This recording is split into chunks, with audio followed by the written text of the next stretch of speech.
Welcome to the wild.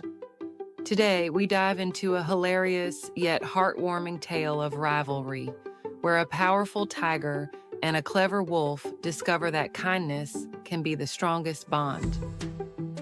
In a lush jungle, the mighty tiger ruled with unmatched strength, strutting like a celebrity. Look at me. Who needs a mirror when you have a river? One day, the wolf challenged the tiger's reign, ready for a showdown.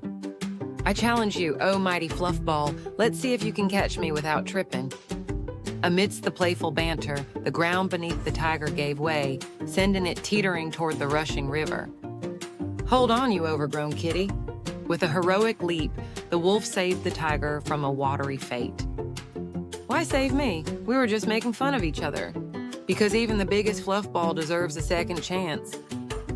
I never thought a wolf could be so heroic. What's next? You want to braid my mane? Only if you promise to stop using the river as a mirror. From that day on, they decided to put aside their rivalry. They explored the jungle together, teasing and laughing all the way. Careful, big guy. You might give the jungle a new waterfall. Their friendship inspired all the creatures of the jungle. They worked together, proving that kindness, sprinkled with laughter, can forge the strongest bonds. Looks like you found a new hiding spot. And so the tiger and the wolf lived in harmony, reminding us that even the fiercest rivals can become the best of friends through kindness and laughter. In friendship, even rivals can find joy. Subscribe for more hilarious and heartwarming tales from the wild.